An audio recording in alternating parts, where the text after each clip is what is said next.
Olá, bem-vindos a mais um episódio do 193 BombaCast, o podcast da Fundação de Apoio ao Corpo de Bombeiros. Aqui você ouve histórias e histórias como essa que nós ouviremos hoje.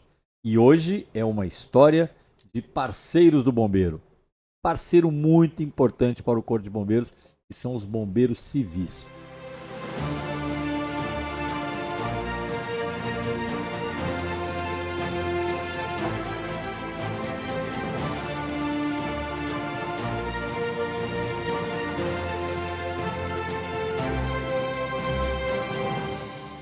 Mas antes de eu começar esse bate-papo, quero lembrar você, inscreva-se no nosso canal 193 BombaCast, ativa o sininho, dê o like, acompanhe nossa programação todas as segundas-feiras às 19 horas. E eu disse parceiro, né? Grande parceiro, Bombeiro Civis, eu tenho assim a grande alegria de receber aqui hoje o nosso querido Bombeiro Civil, Lourival Andrade Prado. Acertei? Acertou. Muito bom. Que é o Bombeiro Prado, um cara com 23 anos como bombeiro civil em grandes instituições. Prazer receber você aqui, Prado. Muito obrigado por ter aceitado o Eu que nosso convite. agradeço, Muito obrigado. né? Agradecer o convite, essa oportunidade, né, de estar contando um pouco da história, né, da vivência que a gente tem nesse tempo de profissão. Mandar um beijo para minha esposa, né, que com certeza está Os assistindo. filhos? Meus filhos, Dionísio e Maria Vitória. Que bom. Prado, conta pra mim. Você tá me falando aqui nos bastidores, são 23 anos como bombeiro civil, né? 23 anos. E o que levou você a querer ser bombeiro civil, Prado? A vivência, né, com militares. É o meu tio, né, por parte de policial reformado, né, aposentou como primeiro sargento. Por parte de mãe, eu tenho um tio policial civil. Então, todo final de semana eu estava na companhia lá, visitando meu tio, né? E vendo farda, e vendo. Então, já estava no sangue, já desde pequenininho. Bacana. Conta pra nós aí, pra você ser um bombeiro civil, eu sei que tem toda uma legislação que Isso. regulamenta isso hoje, né? Como é que faz pra se formar bombeiro civil hoje, Prado? Então, existem escolas, né, de formação de bombeiro civil. São credenciadas pelo Corpo de Bombeiros, Sim, né? Atende à legislação da NBR 14608. 1468. São 240 horas de curso de formação. Combate a incêndio, primeiros socorros, atividades operacionais de bombeiros, salvamento terrestre, que daí envolve cura, produtos perigosos, espaço confinado, heliponto. E todo ano a gente faz a requalificação. É obrigatória, né? É A norma pede obrigatório. uma requalificação Requalificação, anual dos bombeiros civis. 40 horas. 40 horas. E qual o campo de atuação? Onde é que o bombeiro civil pode trabalhar? Shoppings, empresas, né? Grande porte, indústrias petroquímicas, montadoras, depósitos de supermercados, Área de logística? área de logística e hospitais, que é a área que eu atuo, Que é que eu tô Tudo que atualmente. você falou é sensível, mas você trabalha, a gente entende, é uma das áreas mais sensíveis, que é a área A hospitalar. área hospitalar é Hoje você está no Albert Einstein. no Albert Einstein. São quantos anos de Albert Einstein? 18 anos. 18 anos. Já viu coisa aí, Prado? Já. Tem história para contar. É, um hospital de grande porte, né? Uma área enorme, né? Que tem ali. Quantos bombeiros orgânicos tem lá no Albert Einstein? Total, nós somos 40 bombeiros. 40 bombeiros. Mas você tem uma história, até você chegar lá, que é onde você está hoje, há 18 anos, você trabalhou em outros lugares também. Onde, Trabalhei. onde você trabalhou como bombeiro civil? Trabalhei cobrindo eventos da Rede Globo, lançamentos de novela, daí tem o coquetel, né? E fazia eventos, né, de lançamento em teatros. Então sempre tinha um bombeiro ali. A Rede Globo acompanhava a corrida no Autódromo de Interlagos.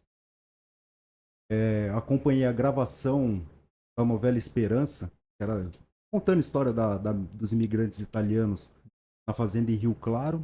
Então, todo evento da Globo tinha um bombeiro. Sim, claro. Porque tem muita maquinaria, tem equipamentos, tem uma série de Isso. coisas, né? E a necessidade de ter o bombeiro ali. Aham. Aí, desses eventos da Globo, tive a oportunidade de trabalhar na Rede TV. Na Rede TV você trabalhou como contratado, você era Contratado. funcionário da Rede TV. Isso, aí foi o primeiro contrato formal mesmo, assim, como bombeiro civil. Quanto tempo você ficou na Rede TV? 2 anos. 2 anos. 2 anos. Você pegou a época do pânico lá? Peguei. E aí? Então, assim, né? Para quem não conhece, né? A televisão é uma arte. Eu acompanhei a gravação de quando eles fizeram a Sabrina no ano de balão. Eu acompanhava, né, os programas, João Kleber, todas aquelas brigas da fidelidade ali, tinha um bombeiro ali no meio, né, ajudando a pessoa lá, tô nervoso, tô passando mal. O bombeiro entrava lá e dava atendimento ali. Acompanhava a gravação dos programas, tanto programas gravados, Tanto externo quanto estúdio. externo e estúdio, né? E aí de manhã a gente acompanhava a gravação do Bom Dia Mulher, que também tem Você, com história. a Olga Bon Giovanni, você tem uma Olga Bon história com a Giovanni. Olga Giovanni. Tenho. Pode contar, você já me contou no bastidor, pode contar essa história aí. Primeiro dia da Olga Bon Giovanni no programa, né?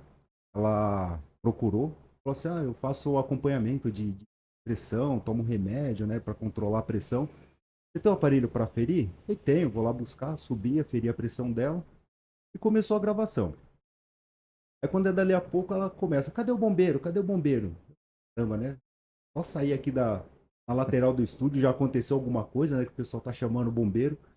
A hora que eu volto, ela tá vindo de encontro comigo, o cameraman atrás. E ela, tá aqui, ó, bombeiro Prado, no meu braço, pra dentro do estúdio. Falou assim: olha aqui, Luma de Oliveira, você tem o Capitão Boca Cis aí, eu tenho o bombeiro Prado. Aí me segurou uns 5 minutos ali ao vivo, né, pra rede nacional. Ficou famoso, Prado. Fiquei famoso como bombeiro da Olga Bon Giovanni. História fantástica. Você sabe que você está falando aí de estúdio de TV, né? Eu acho que você sabe disso, né? Eu era muito pequeno, mas eu me lembro, né? Estúdio de TV tem histórico de incêndio, Tem. né? Você sabe disso, né? Teve a TV Excelsior, né? A TV Excelsior até fechou por causa do incêndio que teve. Teve o famoso incêndio da Record. A Globo também já teve. Acho que toda grande emissora já teve Já. episódio de incêndio, né? Então, realmente, o trabalho do bombeiro em estúdio, né? É um trabalho realmente que requer muita atenção, né, Prado? Tem. É muita parte elétrica. Né? Antes de eu acompanhar gravações nos estúdios, eu ficava no galpão da cenografia. Lá parecia um barril de pólvora, Não sei se assim. você viu, né? Pegou agora recente, né? O acervo, boa parte do acervo da uma produtora de cinema que tinha. Tava até fazendo uma exposição aqui no Rio de Janeiro, pegou fogo Aham. aí, tem alguns dias, acho que não tem um É, mês ainda, né? eu Você acompanhei. acompanhou, né? Então tinha que estar ali, né? Tinha que estar Equipamento, lá. bombeiro. Assim, num estúdio de TV, trabalho quantos bombeiros normalmente? Lá, na época, era um bombeiro por plantão. Um bombeiro por plantão. E acompanhava tudo que tivesse lá. Acompanhava tudo. Então, a hora eu estava no estúdio, daqui a pouco chamavam para algum depósito, né, no galpão lá da cenografia, que daí tinha a parte de transporte, a parte ativa da emissora. A gente fala assim, né? E lógico, para quem não conhece, o trabalho do bombeiro civil não é só de prevenção de atuação, ele também tem toda uma questão de cuidado com os sistemas de combate a incêndio. Fala um pouquinho sobre essa atividade que é inerente ao bombeiro civil também. Né? Então, nosso dia a dia é o quê? Fazer a inspeção dos equipamentos, né, dos extintores, dos hidrantes, sistema de detecção e alarme de incêndio, as bombas, né, de pressurização da rede de incêndio, seja hidrante ou de sprinklers, portas corta-fogo. Então, isso daí é uma atividade diária, Rotineira. rotineira, né? Verificar a validade do equipamento, as condições de operação, né, funcionalidade do uma. E numa hora que for necessário utilizar, ele está pronto emprego ali para ser usado. E como é que funciona a interação do bombeiro civil com a brigada do lugar onde você está trabalhando? Lá a gente faz o encontro da brigada, né? Então todo mês a gente marca, faz um bate-papo, né? Reforça as orientações de segurança, né? Dos procedimentos de segurança da instituição, conta sobre algum evento que teve, o que deu certo, o que poderia ser feito para evitar talvez um dano colateral, e a gente controla o dimensionamento da brigada. Detecção do crachá de identificação, coletes, né, que a gente tem. A parte de formação e requalificação também não. Essa parte a gente auxilia o departamento de ensino corporativo, né, na montagem do conteúdo, né, porque assim, a gente tem um conteúdo básico feito Para qualquer para qualquer brigadista, lógico. brigadista, classes de incêndio, métodos de propagação, extinção de incêndio, os extintores. Só que lá a gente inclui dentro desse conteúdo os nossos procedimentos de emergência, né? Aí cada empresa tem o seu processo. né, o ramal de emergência, né, a forma de comunicação do brigadista com a instituição para informar sobre a ocorrência que está acontecendo. Entendi. Bom, você está falando um pouco aí, eu estou entendendo que isso também tem muito a ver com hoje, né, a instituição que você está, que é uma grande instituição hospitalar. Qual que é o principal desafio para um bombeiro civil trabalhar numa grande instituição hospitalar como a que você trabalha? Se tivermos uma ocorrência, como fazer a remoção dos pacientes, principalmente de áreas graves, né? UTI, centro cirúrgico, parte de geriatria. E como é que o bombeiro se prepara, como é que a instituição se prepara para isso? Então é a preparação, né, do bombeiro, assim, cursos específicos. Então a nossa requalificação, inclusive, ela já é um treinamento customizado. Tá? É diferente de De outra empresa, outras instituições que segue só aquele cronograma ali da norma. Então a gente tem um treinamento diferenciado na parte de incêndio estrutural. As vestimentas, né, os equipamentos que a instituição tem à disposição da equipe de bombeiros.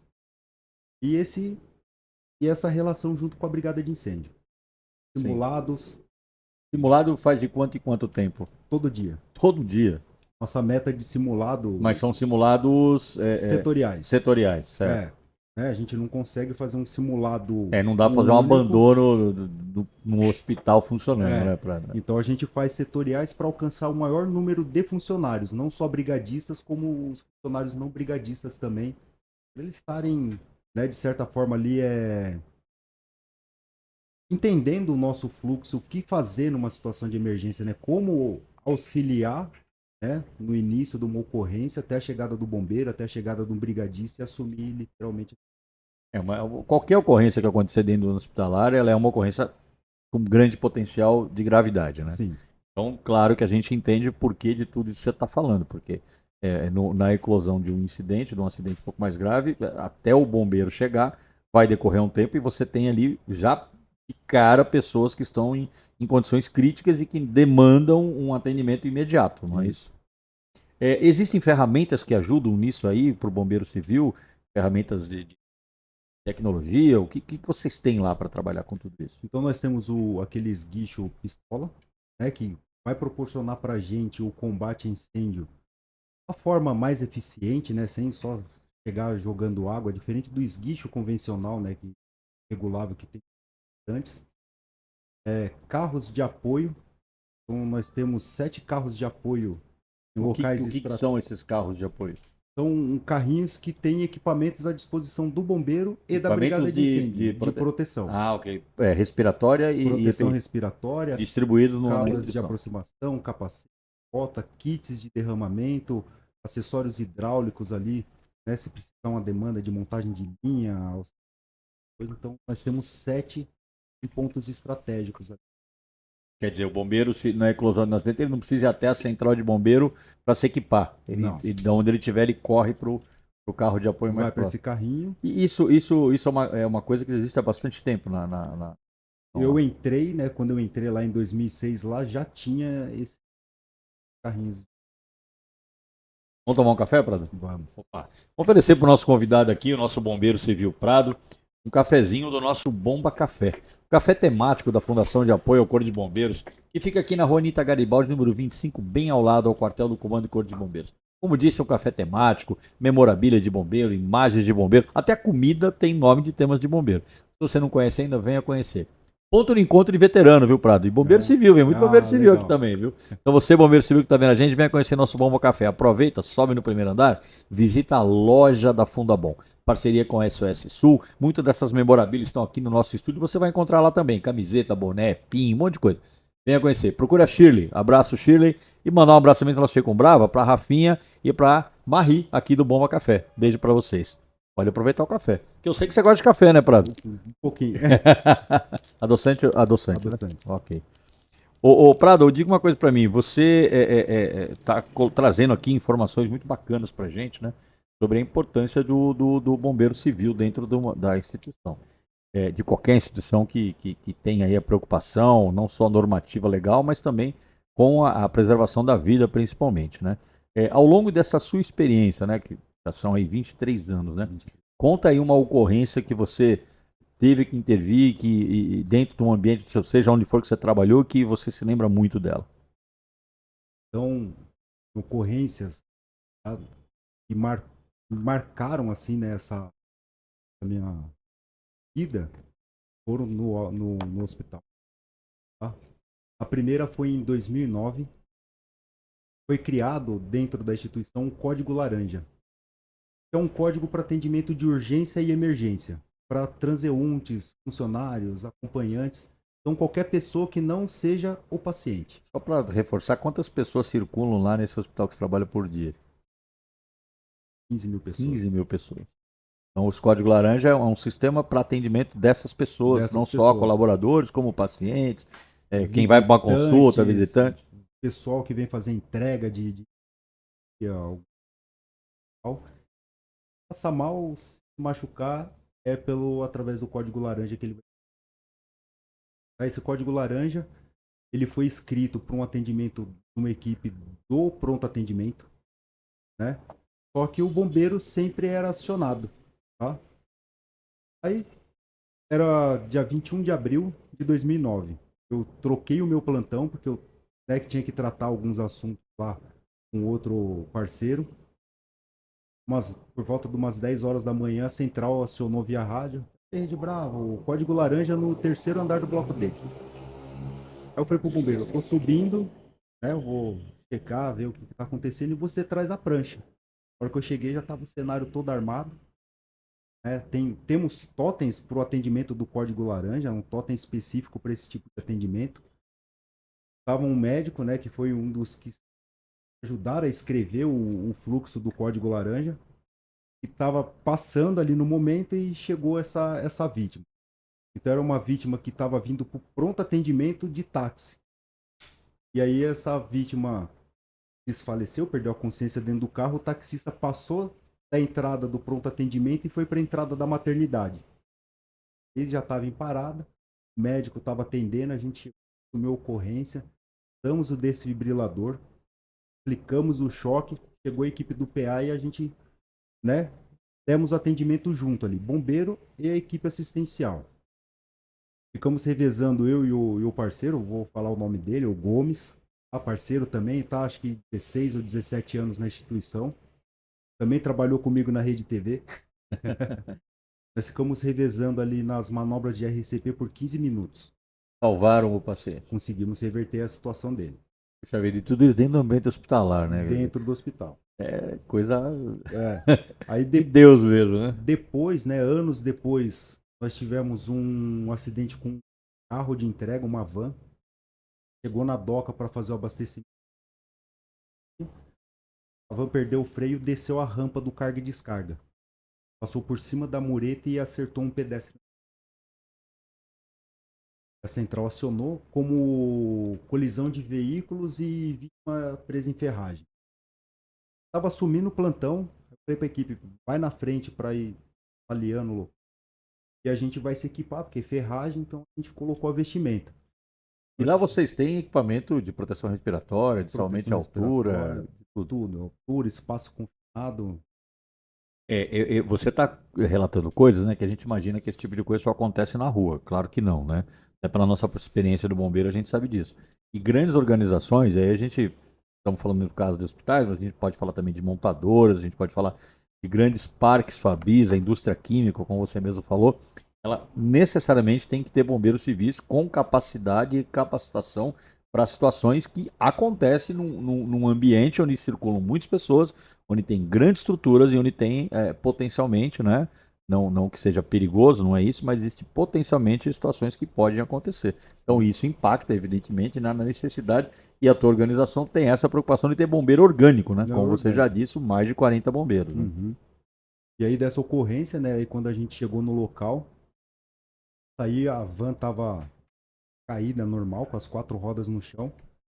E aí eu vi a botinha do bombeiro da equipe. Eu aproximei ele e falei assim, chefe, dá uma olhada lá. Ele... Olhei debaixo do carro assim, ombro.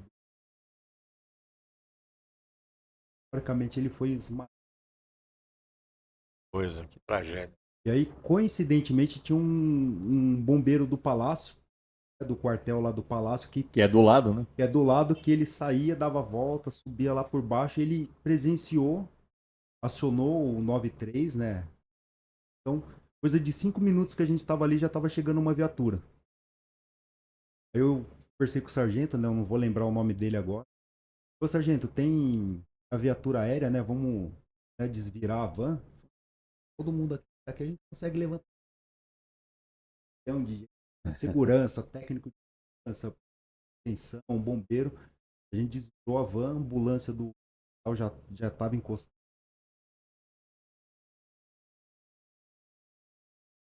Foi Coisas marcantes, né? marcante.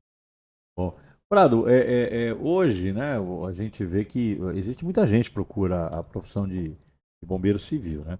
A gente, inclusive, aqui recebe muita mensagem, a gente recebe muito e-mail perguntando sobre curso, especialização e tal. A impressão que eu tenho é que, com o desenvolvimento só da indústria, mas de serviços, de uma série de coisas, essa demanda ela tende a crescer, né? Que conselho você daria assim, para um jovem que está pensando em ser bombeiro civil? O que você falaria para ele? Eu vou falar pela experiência de instrutor, tá? Eu fui instrutor em escola de formação por 10 Você, por anos, 10 anos, né? né? Você me falou isso.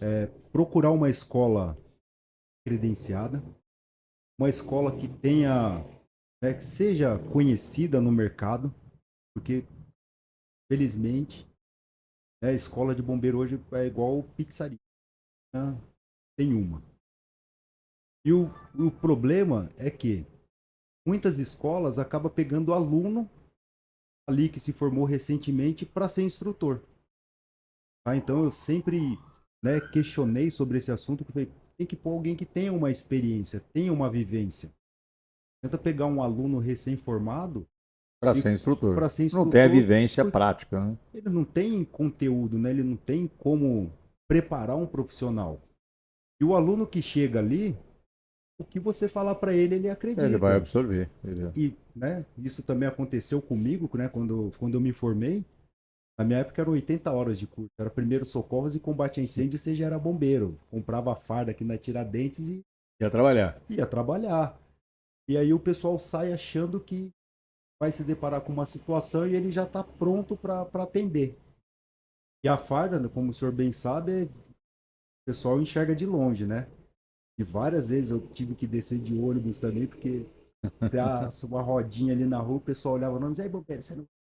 Chegava, tipo, uma pessoa embriagada, alguma coisa, não era nada, né, assim, de emergência. Então, o recado que eu dou aí para os futuros bombeiros civis é procurar uma escola que tenha credibilidade, Tem credenciamento. que tenha credenciamento, né? Informar e prestar atenção e estudar e depois que se formar, se preparar com os outros cursos que tem de aperfeiçoamento. E cada vez mais, né? Porque você falou de várias coisas aqui, mas você permeou algumas coisas que a gente vê muito importante, né? Que era uma coisa que antigamente o bombeiro civil não tinha muitas características e hoje eu vejo que tem cada vez mais. É conhecer um pouquinho de funcionamento, conhecer um pouquinho de sistemas automatizados. Porque no final das contas, né, quem vai fazer a vigilância, digamos assim, quem vai fazer a fiscalização, a supervisão de equipamentos cada vez mais sofisticados são os bombeiros civis, né? Bombeiro. O bombeiro vai uma vez por ano, a cada 2, 3 anos, dependendo do lugar, faz uma vistoria, mas a importância daquilo, o olhar que tem que ter para aquele sistema, no caso onde você trabalha tem sistemas complexos, né? Quem acaba fazendo esse trabalho, né, da vigilância, olha, tem que fazer o teste de pressão, né? Hoje tem até sistemas de monitoramento remotos, né? É o bombeiro civil. Então, quer dizer, ele tem que adquirir, como você falou, conhecimentos para que possa atuar no mercado cada vez mais tecnológico. Muito bom. Prado, olha, que bacana receber você aqui, viu? A gente é uma falha nossa, tá? A gente não recebeu muitos bombeiros civis. Você deve ser o segundo que vem aqui. A gente já falou com os bombeiros da Infraero, que acho que você conhece, né? Conheço. Aliás, tem uma história vocês com da Infraero, que eu lembrei, a gente já falou sobre isso, de uma competição que a gente montava e nós participávamos disso, né? De competição de bombeiros civis, alguns anos atrás aí, né? Que era o desafio Bombeiro Civil. Você participou disso daí, né? Participei. Essa eu participei com um outro companheiro de trabalho, né, o Augusto. Nossa, mas ele encheu. Vamos participar. Foi Participar era lá no Expo Center no Norte, né? Expo Center Norte. É. Aí a gente se inscreveu, né, pelo Einstein. Aí outros bombeiros deram nome, tudo, mas chegou na hora não foi, então acabou participando só o Augusto e eu. Que legal. Você sabe que a gente não se conhecia nessa época, né? Mas eu lembro É, muito. Na época, essa prova foi criada pela Balasca, né? Que era um fornecedor, o Correia. Abraço, Correia, se estiver vendo a gente aí. E a gente escreveu meio que junto essa história. E claro que você vai lembrar disso, tinham lá alguns bombeiros que faziam a arbitragem da prova. Eu aham. estava naquele meio lá, É. viu? Prado, olha, muito obrigado pela sua presença, obrigado por compartilhar com a gente aqui as suas histórias, de incentivar, né, jovens que querem entrar para esse mercado, de serem bombeiros civis. Eu acho que a sua experiência, a sua visão de tudo que você, né, são 23 anos, né, atuando na área de bombeiro civil, servem realmente como uma excelente referência e um excelente estímulo para jovens que querem abraçar essa profissão. Muito obrigado e eu deixo aqui para suas considerações finais. Bom, agradecer, né, novamente pela oportunidade, né, de estar trazendo um pouco dessa experiência. E o pessoal que quiser entrar, vestir essa farda aqui, tem que se dedicar, Muito bom. né? Não é só vestir a farda, Tem que estudar. tem que estudar muito, preparar a física. Muito bom. Obrigado, Prado. Obrigado pelo Eu que seu exemplo agradeço. aí. Venha sempre aqui no nosso 93 BombaCast. Com certeza. Esse foi mais um episódio do nosso 193 BombaCast. Espero que você tenha gostado. Falamos aqui hoje com o bombeiro civil Prado, que trouxe um pouquinho da vivência do que é ser bombeiro civil. Mas antes de terminar, quero lembrar você, muito importante, inscreva-se no nosso canal 193 BombaCast, dê o like, acompanhe nossa programação todas as segundas-feiras às 19 horas. Muito obrigado e até a próxima.